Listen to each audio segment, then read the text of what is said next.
Bismillahirrahmanirrahim. Assalamualaikum warahmatullahi wabarakatuh. Alhamdulillahi rabbil alamin. Allahumma salli ala Sayyidina Muhammad wa ala ali Sayyidina Muhammad. Alhamdulillah, kita kembali lagi di channel Pena Islam. Insyaallah di kesempatan kali ini kita akan membahas tentang kunci kebahagiaan dan keselamatan dunia dan akhirat. Insyaallah simak video ini sampai selesai agar kita bisa mengetahui bagaimana apa itu kunci keselamatan dunia dan akhirat. Rasulullah sallallahu alaihi wa alihi wasallam bersabda, "Ittaqillaha haitsu ma kunt." Bertakwalah kepada Allah di mana kamu berada. Takwa kunci dalam segala hal. Takwa dalam hal ibadah. Taqwa dalam hal mencari nafkah dan rizki. Taqwa dalam di masjid. Taqwa dalam perjalanan. Taqwa dalam rumah tangga. Taqwa saat belajar. Taqwa saat mencari dunia. Taqwa untuk memperjuangkan untuk mendapatkan ridha Allah subhanahu wa ta'ala. Kunci kebahagiaan taqwa. Kunci keselamatan taqwa. Allah subhanahu wa ta'ala menjanjikan orang yang diselamatkan dari siksa neraka Jahannam adalah orang yang muttaqin. Mudah-mudahan kita sekalian menjadi orang yang bertakwa di sisi Allah subhanahu wa ta'ala. Ma'asyiral muslimin, banyak perintah-perintah Allah dan tidak ada di antara kita yang mampu menyempurnakan perintah Allah, dan tidak ada yang mampu menjauhkan dirinya dari segala larangan Allah subhanahu wa ta'ala. Tapi kita memiliki kewajiban dalam hal ta'at. Fattaqullaha mastata'tum. Bertakwalah kepada Allah sesuai kemampuannya. Tapi dalam hal larangan, tidak boleh kita menjauhkan larangan Allah sesuai kemampuan kita. Kalau apa yang dilarang oleh Allah harus sebenar-benar sami'na wa ata'na, dan kita menjauhkan diri lahir batin dari larangan Allah subhanahu wa ta'ala. Tapi kalau dalam hal ibadah, Allah tidak memberatkan kita. La yukallifullahu nafsan illa wus'aha. Semampu kita melaksanakan perintah-perintah Allah, semampu kita menjaga ibadah-ibadah, semampu kita menjaga salat malam, semampu kita menjaga baca Al-Quran setiap hari. Semakin banyak ibadah kita, berarti kita sendiri yang akan mendapatkan balasannya dan kebahagiaannya dari Allah subhanahu wa ta'ala. Man amila salihan fali nafsih, wa man asa'a fa'alayha, wa ma rabbuka bidhallamin lil abid.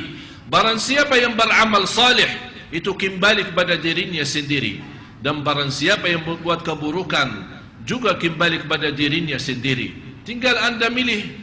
Kalau anda benar-benar ingin mendapatkan ridha Allah, dan nilai ridha Allah sebuah keinginan yang cukup tinggi, dan yang salah satu nikmat yang Allah berikan kepada hamba dunia dan akhirat adalah ridha Allah subhanahu wa ta'ala. Itulah keinginan para alim ulama, keinginan para awliya, keinginan para salih dan salihah, ingin mendapatkan ridha Allah subhanahu wa ta'ala. Karena mereka yakin dengan ridha Allah kita mendapatkan segala urusan kita diterima oleh Allah dunia dan akhirat.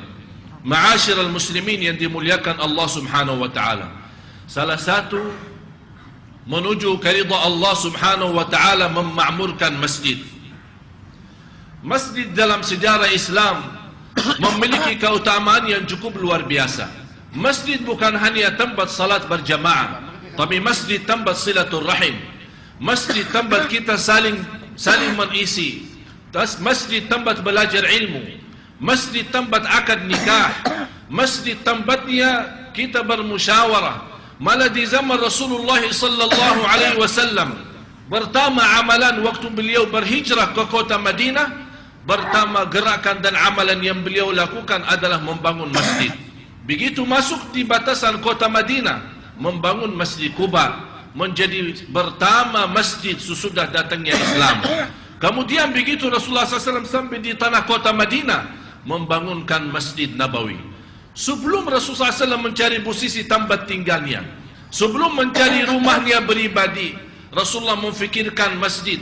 Karena Rasulullah sallallahu alaihi wasallam yakin dengan keramian masjid, ma'murkan masjid akan pula ma'murkan umat Islam. Begitu juga pula umat Islam menjadi tanda kekuatan umat Islam, tanda kemakmuran umat Islam, dan juga tanda suksesnya umat Islam lihatnya dari masjid. Kalau kita melihat sejarah Islam di zaman para sahabat, di zaman para tabi'in, para ulama ahlus sunnah wal jamaah, di zaman Imam Maliki, Hanafi, Syafi'i dan Hanbali rahimahumullahu ta'ala, kalau kita kembali kepada sejarah mereka, melihat mereka benar-benar mengutamakan masjid, menghargai masjid, mengagungkan masjid.